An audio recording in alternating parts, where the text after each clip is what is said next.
Ngerungan sih cang urusan beberaan. Nah, gitu. Udah apa mainin ya. Kita nggak usah terlalu berpikir perfect lah. Yang paling penting ini adalah solusi.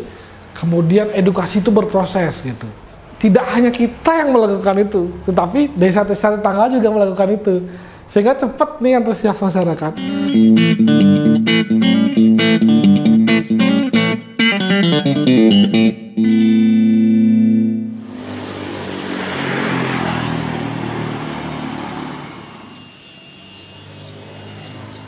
Desa yang melakukan inovasi adalah desa-desa yang dianggap melakukan percepatan terhadap inovasi-inovasi yang dilakukan di desa, baik itu dari sisi teknologi, kemudian penyelenggaraan pemerintahan atau pelayanan masyarakat, kemudian BUMDes, sanitasi lingkungan, dan lain sebagainya. Ada 9 kategori sebenarnya.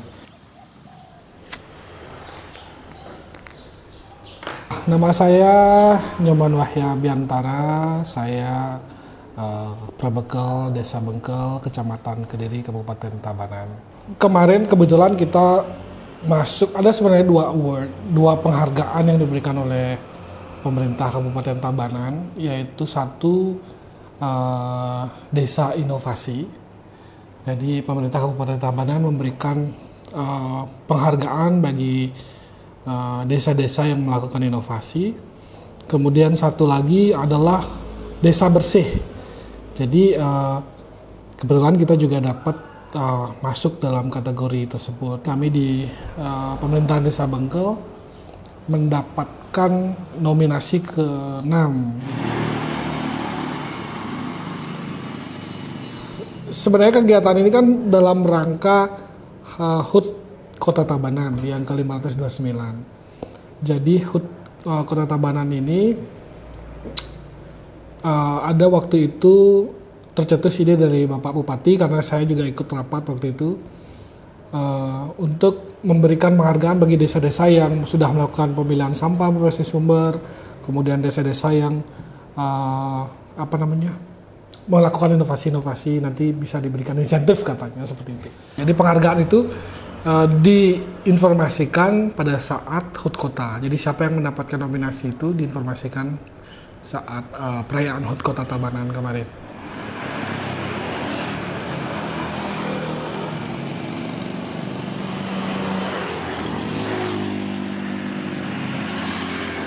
Jadi Desa Bengkel Astungkare mendapatkan penghargaan itu nominasi 10 besar lah paling tidak, karena ada beberapa hal yang masih belum bisa kami lakukan. Misalnya ODF, Desa ODF, itu kami masih belum bisa lakukan karena struktur topologi geografi di satu wilayah itu tidak memungkinkan untuk itu. Tapi kami sudah bersurat ke dinas PU agar diusulkan untuk mendapatkan bantuan pusat berupa IPAL komunal namanya.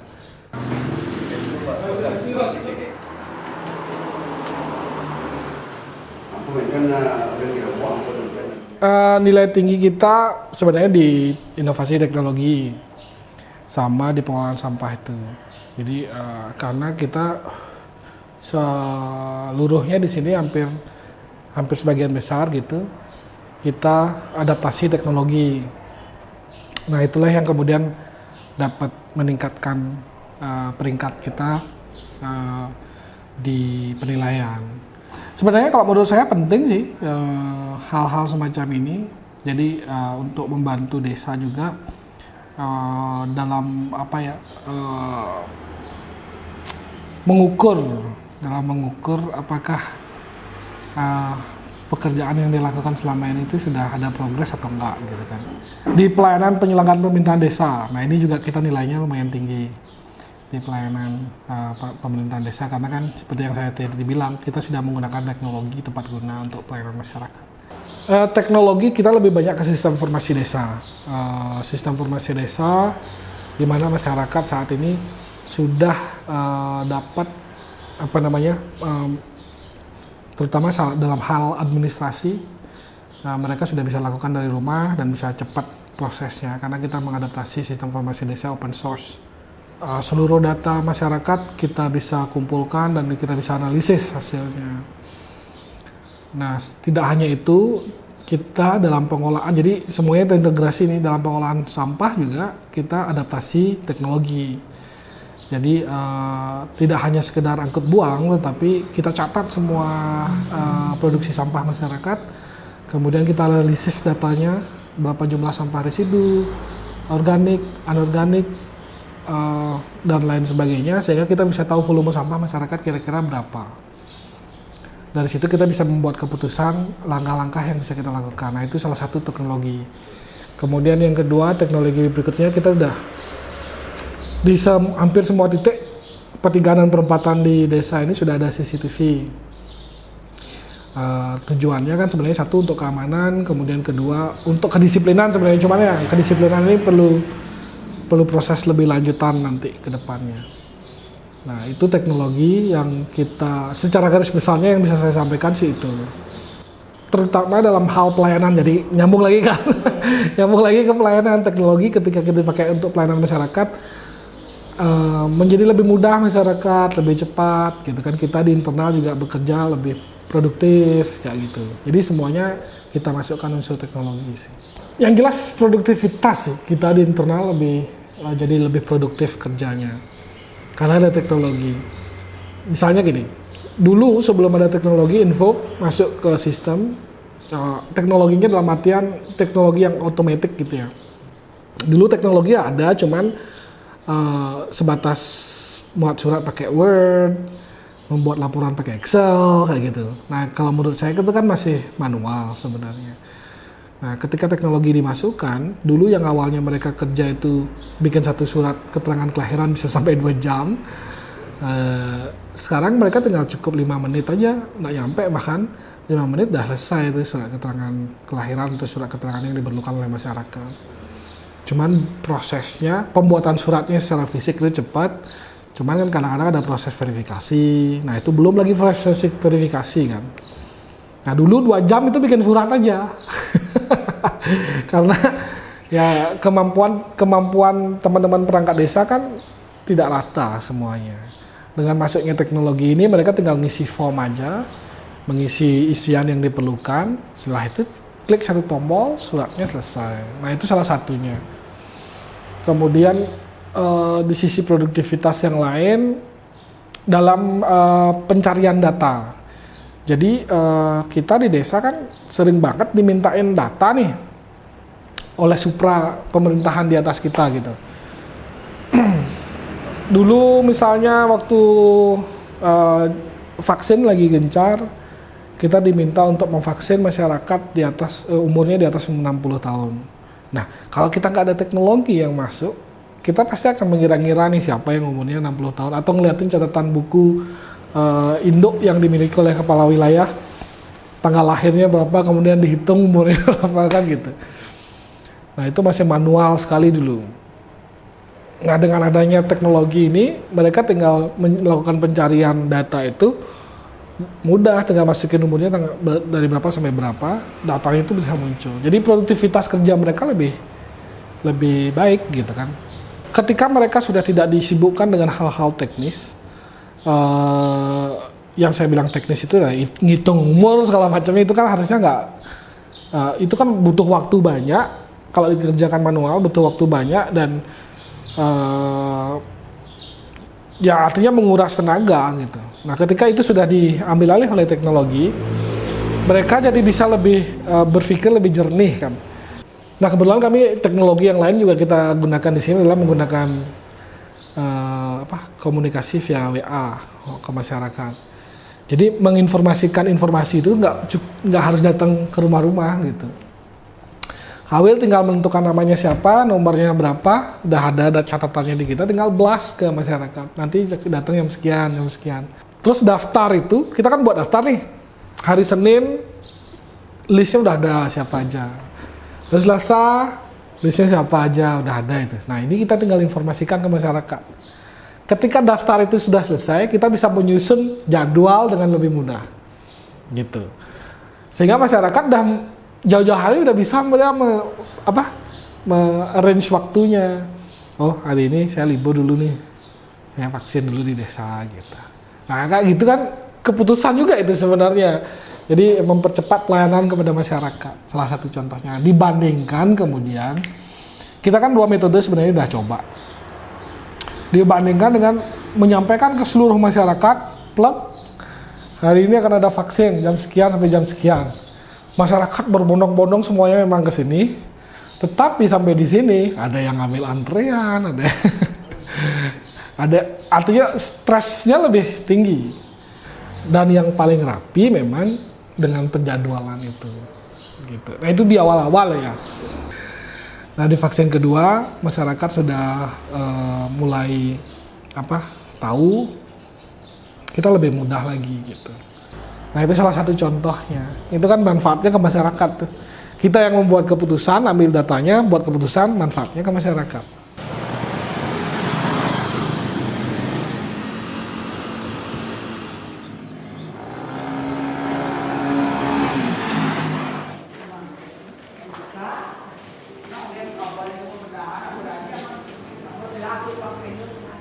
Bank sampah itu kita mulai dari 28 Januari 2020. Jadi awal ceritanya gini, kita di sini dulunya pengelolaan sampah itu berbasis angkut buang ke TPA. Jadi masyarakat waktu itu bayarnya 15.000. Berjalan waktu jadi masyarakat bawa sampahnya di depan rumah, kemudian nanti diangkut gitu. Terus diangkut habis itu dibuang ke TPA. Berjalan beriring waktu, saya kerja di desa, ada permasalahan pada saat pengangkutan yang menyebabkan sampah itu harus diam selama lebih seminggu di depan rumah karena nggak bisa ngangkut. Masalahnya banyak, ada masalah teknis tentang kendaraan, ada masalah sumber daya manusia, ada masalah TPA, banyak. Jadi ya, tetapi kesimpulannya waktu itu saya lihat masalahnya lebih banyak di internal. Agustus kita tutup layanannya, kita reset nih semua. Kita restart. Berarti ada waktu Agustus, September, Oktober, November, Desember, Januari. Ada waktu 5 bulan atau 4 bulan. Nah dalam waktu 5 bulan, 4 bulan ini kita lakukan edukasi ke masyarakat. Edukasi yang pertama kita lakukan itu adalah pengelolaan sampah berbasis sumber organik. Jadi pengelolaan sampah organik nih, karena itu sebenarnya yang saya pikir waktu itu membuat bau. Nah organik ini yang kemudian kita coba edukasi masyarakat, kita berikan atas bantuan waktu itu PLN, kita berikan tong sampah, bukan tong sampah, komposter. Kita edukasi masyarakat sebanyak 50 rumah tangga untuk menggunakan tong itu. Dan itu selama sebulan kita pantau penggunaannya. Nah, karena waktu itu edukasinya terbatas, jadi 50 aja, kita kemudian simpulkan ini belum. Waktu itu belum, masyarakat masih belum bisa. Karena masih ada sampah plastik dimasukin ke situ gitu. Dan kadang-kadang didiamin aja, nggak ada yang ngolah. Nah, waktu mereka mungkin tidak banyak untuk ngolah sampah itu di rumah tangga kan. Menurut saya waktu itu tidak berhasil. Karena satu, saya lihat mereka nggak punya waktu untuk melakukan itu. Sebenarnya gitu ya. Kayaknya tong komposter nggak cocok nih untuk warga. Akhirnya saya konsultasi waktu itu sama Pak Kadis LH untuk bisa diajak buka bank sampah juga. Jadi organik kita pinggirkan dulu permasalahannya, kita mulai dari anorganik aja gitu. Yang lebih bersih. Yang lebih bersih. Gitu. Kita mulailah buka bank sampah. Saya belajar itu minggu ini saya belajar. Saya bilang, Pak minggu depan buka di rumah gitu. Nggak ada persiapan apa-apa.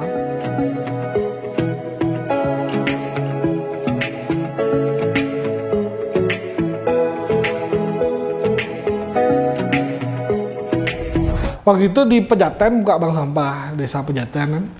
Saya ikut sana, ngikutin prosesnya, edukasi dan lain sebagainya.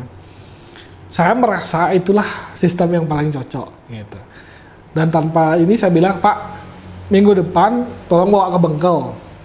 Saya bersurat di Bengkel. Waktu itu saya nggak ada sosialisasi ke masyarakat, tuh nggak ada sama sekali. Nggak ada.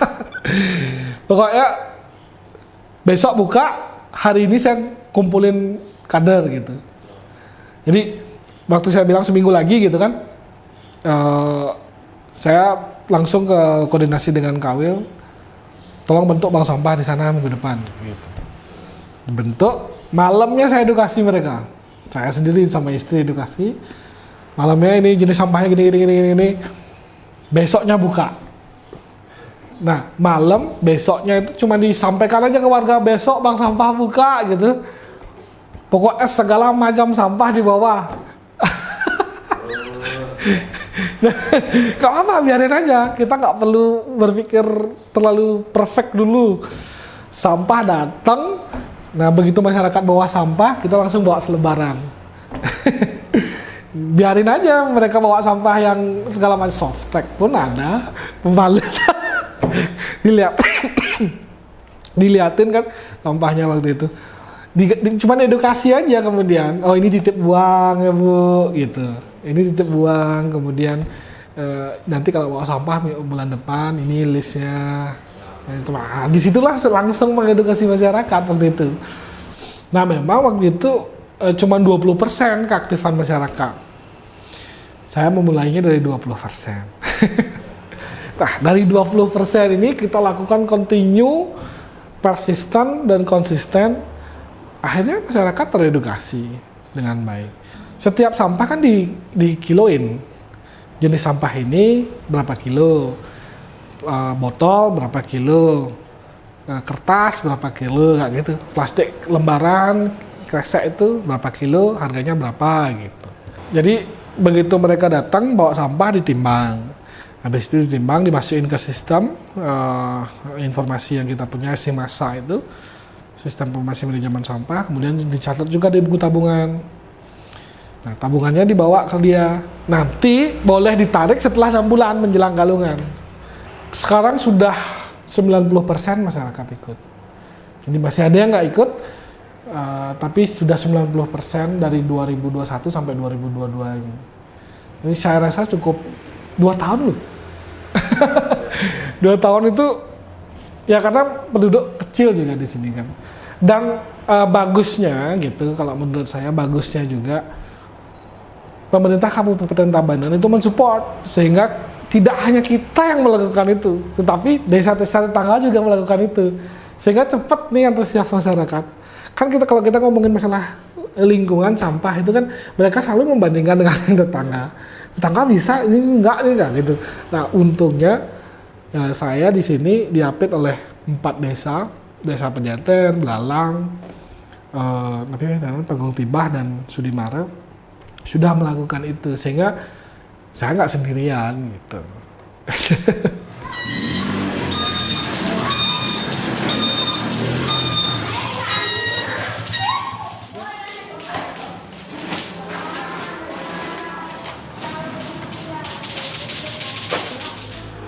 Setelah dari bank sampah, sampah kemudian dikelola ke TPS 3R. Jadi semuanya dikelola di sana, baik dari organik, anorganik, kecuali residu. Ya, kita masih belum bisa ngelola residu. Residu masih kita bawa ke TPA. Kita cuma buang sampah ke TPA itu sebulan 2 kali. Residu aja kita buang 2 VR sebulan gitu. Bayangin tuh, awalnya 2 hari sekali, 2 truk sehari. Sekarang sebulan jadi 2 VR aja. Data. Dan kalau misalnya diminta berapa, saya nggak tahu ya berapa residunya yang terbuang ke sana, datanya ada. Gitu. Jadi maksimal 3 kali, tapi rata-rata 2 kali sebulan. Ketika kamu memperhatikan Ibu Pertiwi, saya selalu bilang gitu, ketika kamu memperhatikan Ibu Pertiwi, maka kamu pasti akan dijaga oleh Ibu Pertiwi. Tetapi ketika kamu tidak menjaga Ibu Pertiwi, jangan harap Ibu Pertiwi menjaga kita gitu. Nah, itu yang selalu saya kasih tahu ke mereka. Mereka tentu masalahnya banyak juga di kantor ini di awal-awal, tapi ya di awal-awal ada cemooh lah dari masyarakat.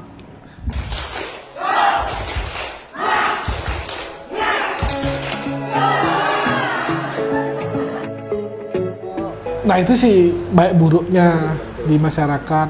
Nah, mereka selalu curhat ke kita tentang hal itu, tapi sudah berjalan selama 1 tahun ini dan kita konsisten terus melakukan itu. Dan masyarakat sudah mulai teredukasi lah intinya. Apapun permintaan masyarakat kita coba akomodasi. Terutama ada masyarakat yang minta kalau dijemput nanti baru mau gitu misalnya. Ya sekarang kita udah ada penjemputan juga gitu kan.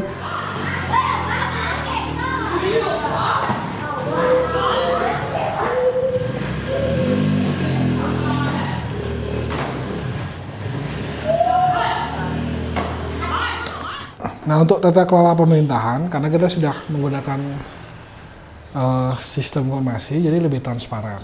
Pertama yang saya lakukan di desa itu sistem penggajian. Nah sistem penggajian kan awalnya di sini masih pakai uang cash gitu kan. Saya nggak terbiasa dengan uang cash. Akhirnya saya minta teman-teman untuk buat rekening di bank, di mana kemudian penggajian kita transfer itu awalnya. Jadi lebih transparan kan, jadi karena udah ditransfer, nggak mungkin ada uang keselip sini sana gitu. Kemudian kedua, setiap kegiatan yang ada di desa, pengolah kegiatan itu wajib meminta ke TPK, tim pengolah kegiatan, untuk membuat rekening. Misalnya posyandu itu kan perlu kegiatan nih, ada kegiatan kan perlu dana. Ya kita dari pemerintahan desa oleh pengelola kegiatan langsung mentransfer ke rekening posyandu.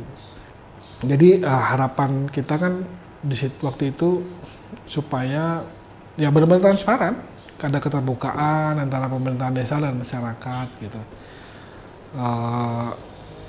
Sehingga saya sendiri dalam menjalankan roda pemerintahan itu lebih nyaman karena ya nggak takut ini, nggak takut itu, karena semuanya udah ditransfer gitu kan. Tinggal kemudian ditata peraturan-peraturannya aja gitu. Yang sebenarnya sistem itu kan fungsinya untuk memproteksi kita yang bekerja di sini gitu kan, supaya nanti kedepannya tidak terjadi permasalahan yang kita inginkan, karena historinya juga ada semua gitu.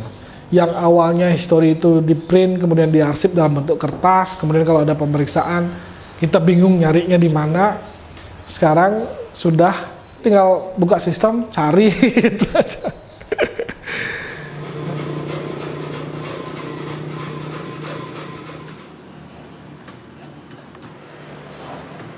Kita setiap 4 bulan sekali pasti mempublikasikan ke masyarakat serapan, kemudian progres anggaran dan lain sebagainya ke warga melalui media sosial, melalui website dan lain sebagainya. Termasuk di website masyarakat udah bisa melihat berapa serapan anggaran setiap bulan kita update. Jadi kita nggak ada nutup-nutupin lagi lah istilahnya. Masyarakat harusnya itu udah teredukasi dengan baik bahwa pemerintahan desa Bengkel itu dapat anggaran totalnya berapa, dari pemerintah kabupaten berapa, provinsi berapa, pusat berapa, itu ada semuanya. Kegiatannya apa aja mereka udah tahu. Kita publikasikan terus gitu kan. Jadi itu yang transparansi itu yang saya sebut sih. Jadi mereka bisa lihat semuanya sampai ke detail-detailnya. Anggaran itu dibuat apa aja gitu, ada PDF-nya tuh yang mereka bisa download. Di website ada desabengkel.id. Jadi kita ngambil data itu kan dari Seskudes. Seskudes ini kan sudah program pemerintah pusat.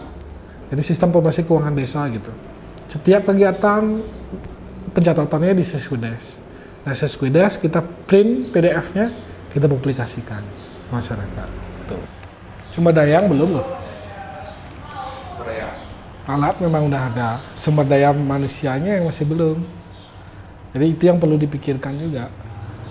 Pemerintahan di desa itu pengetahuan tentang teknologinya kan tidak sama, sehingga perlulah pemberdayaan mereka bagaimana caranya menggunakan teknologi. Satu yang terjadi sering di desa itu ketika ada teknologi masuk dari pemerintah pusat atau pemerintah provinsi dan kabupaten, yang mengerjakan itu cuma 1 orang yang dianggap bisa gitu. Itu permasalahan. Ini budaya kerja ini yang perlu dibangun, bahwa pekerjaan itu harus didistribusikan dengan baik. Tools hanya akan menjadi tools ketika budaya kerja di desa itu nggak dibangun dengan baik. Gitu. Sehingga saya harus yakinkan mereka bahwa teknologi itu bukan mempersulit, tapi mempermudah. Hasilnya di tahun ketiga saya udah nggak banyak lagi di kantor. Iya, mereka udah terbiasa, dan saya yakin kalau sistem ini dicabut mereka bingung. Karena udah terbiasa. Makanya kalau sistem ini, karena kan mereka sudah terbiasa dengan sistem ini kan. Ketika ini misalnya nanti dihentikan, mereka saya yakin pasti bingung. Karena awalnya yang mereka nggak bisa ngerjain, buat surat, menyurat, dan sebagainya, sekarang udah bisa. Nah kan mempercepat mereka nih, mempermudah mereka. Kan tuntutan kita, kamu ngerjain tugasmu sendiri ya gitu. Nah ketika misalnya sekarang kita minta kamu ngerjain tugasmu sendiri, tapi sistemnya nggak ada, pasti mereka kesusahan kan, nggak mungkin lagi balik ke zaman bahula. Jadi 2 tahun itu saya membuat mereka tergantungan sama sistem. Ketika sudah ketergantungan dengan sistem ini, mereka kerjanya nyaman, aman, cepat gitu kan. Yang dia minta apa? Sistem yang lebih bagus lagi, bukan yang lebih jelek lagi.